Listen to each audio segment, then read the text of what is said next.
हितेंद्र प्रधानमंत्री नरेंद्र मोदी को हम सुन रहे थे। उन्होंने कहा 400 के पार अब की बार। इसके साथ ही पार्टी के हर कार्यकर्ता में जोश भरते हुए, उमंग भरते हुए प्रधानमंत्री नरेंद्र मोदी नजर आए। कई महत्वपूर्ण उन्होंने बातें कही। सबसे पहले तो वो उन महत्वपूर्ण बिंदुओं के बारे में बताइए जो प्रधानमंत्री नरेंद्र मोदी की तरफ से कहे गए, जिन पर प्रकाश डाला गया उनकी तरफ से। हितेंद्र।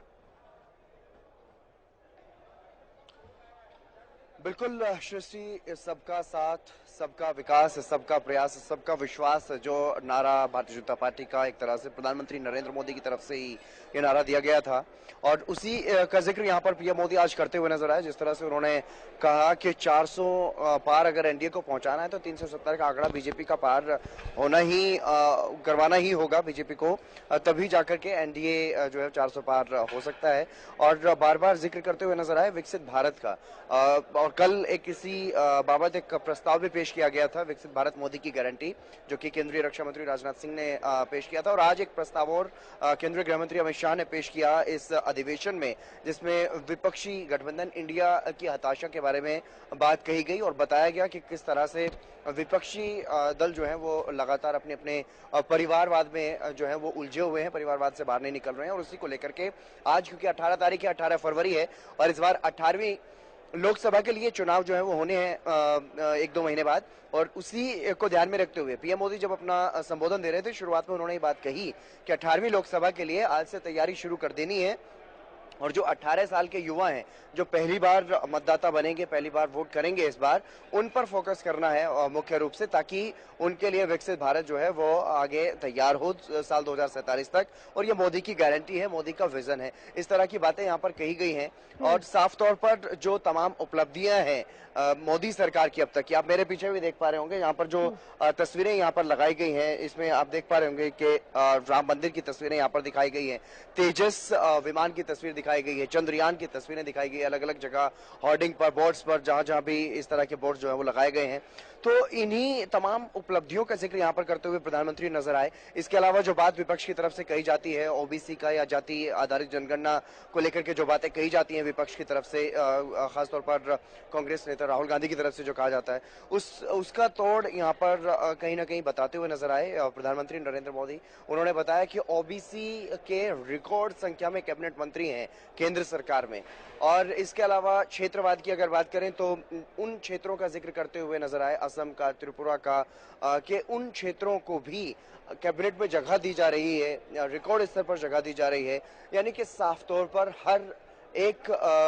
वर्ग को साधने का प्रयास यहाँ पर पीएम मोदी ने अपने भाषण में किया है। अलग अलग अगर बात करें तो धर्म के आधार पर भी, चाहे वो जैन धर्म के लिए जो काम किए गए उनकी बात करें, या फिर सिख कम्युनिटी के लोगों के लिए जो काम किया गया उसके लिए बात करें, ओबीसी के लिए जो काम किया उसकी बात करें, दलितों के लिए जो काम किए हैं, उनका तमाम अपनी जो मोदी सरकार की उपलब्धियां, उनका बखान यहाँ पर करते हुए प्रधानमंत्री नजर आए। और राम मंदिर,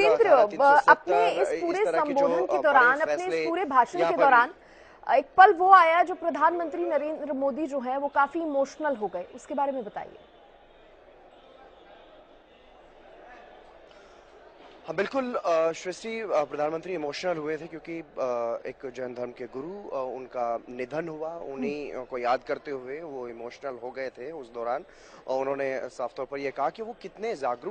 जागरूक थे, वो हर सरकार के, उनका काम अपना दिगंबर वो सब उससे थे,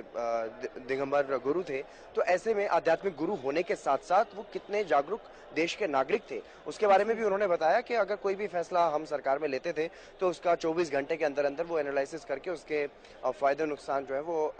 बता दिया करते थे। और कुछ समय पहले मिले थे तो उसका भी जिक्र प्रधानमंत्री नरेंद्र मोदी करते हुए नजर आया कि कुछ समय पहले मैं उनसे व्यक्तिगत रूप से मिला था, लेकिन नहीं मालूम था कि फिर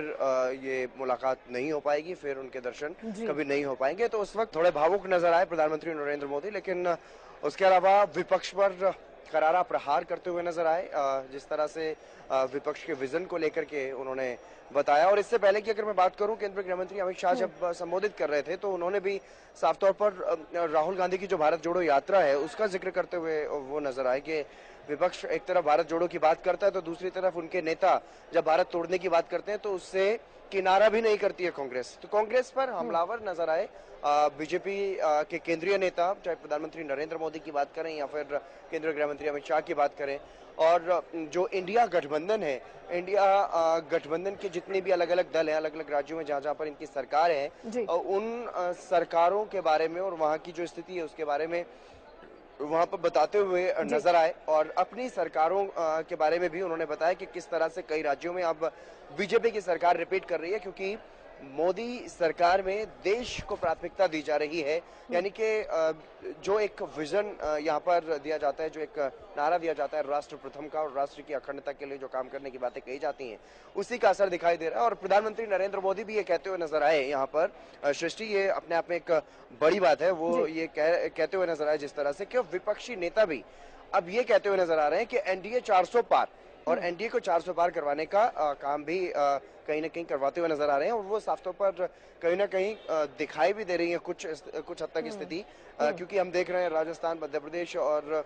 दूसरे राज्यों में, बिहार में जो हुआ वो भी हम देख ही रहे हैं कि जिस तरह से बीजेपी की तरफ जो दूसरे दलों के बड़े नेता हैं, चाहे पूर्व मुख्यमंत्री रह चुके हैं या कैबिनेट मंत्री रह चुके हैं, वो भी अब बीजेपी की तरफ उनका भी झुकाव जो है वो देखने को मिल रहा है, और बीजेपी में शामिल होने की भी होड़ सी ऐसे बड़े नेताओं में देखने को मिल रही है। तो उसके बारे में भी यहाँ पर संदेश देते हुए नजर आए। और बड़ी बात यह है कि यहाँ पर करीब 11,500 जो बीजेपी के नेता, कार्यकर्ता, पदाधिकारी, केंद्रीय मंत्री, सांसद, विधायक, पूर्व मंत्री, पूर्व मुख्यमंत्री, इस तरह के लोग जो हैं, तमाम जो पार्टी ऑफिशियल्स हैं, वो यहाँ पर पहुंचे और उनमें जोश भरने का काम यहाँ पर किया गया है, ताकि 370 के पार हितेंद्र बने रहिए आप, क्योंकि इस बीच एक बड़ी खबर भी सामने आई है। पहले बड़ी खबर का रुख कर लेते हैं, फिर उस पर आपसे जानकारी हम लेंगे।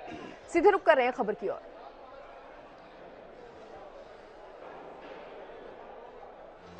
तो कुछ देर में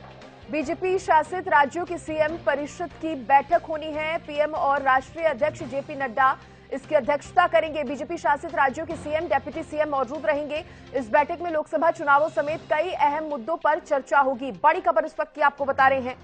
कुछ देर में बीजेपी शासित राज्यों के सीएम परिषद की बैठक, बीजेपी शासित राज्यों के सीएम परिषद की यह बैठक होगी। पीएम और राष्ट्रीय अध्यक्ष जेपी नड्डा इसकी अध्यक्षता करेंगे। तो बीजेपी शासित राज्यों के सीएम, डिप्टी सीएम इसमें मौजूद रहेंगे। इस बैठक में लोकसभा चुनावों समेत कई अहम मुद्दे जिन पर चर्चा जो है वो की जाएगी। हितेंद्र मेरे सहयोगी बने हुए हैं। हितेंद्र, इस बैठक को लेकर क्या जानकारी आपके पास?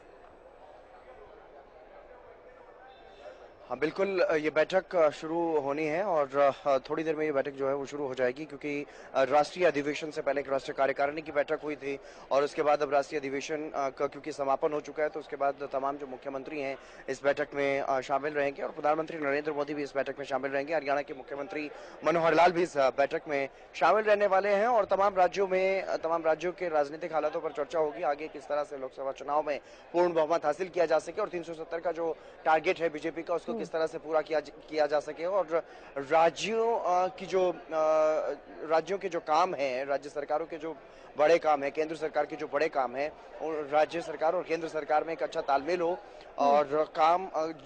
जनता तक, जो जरूरतमंद लोग हैं उन तक सहायता पहुंचे, ये इसका प्रयास यहाँ पर करते हुए भारतीय जनता पार्टी की सरकारें नजर आए। उन्हीं कामों पर फोकस रहने वाला है, क्योंकि राष्ट्रीय अधिवेशन मुख्य रूप से आगामी लोकसभा चुनाव को देखते हुए ही ये राष्ट्रीय अधिवेशन जो है वो बुलाया गया है और इसीलिए यहाँ पर मुख्यमंत्रियों की भी एक हाई लेवल की बैठक प्रधानमंत्री नरेंद्र मोदी के साथ होने वाली है। ठीक है, चलिए हितेंद्र, बहुत शुक्रिया आपका जानकारी देने के लिए। आप नजर बनाए रखिए खबर पर, आगे भी आपके साथ जानकारी हम लेंगे। फिलहाल के लिए शुक्रिया।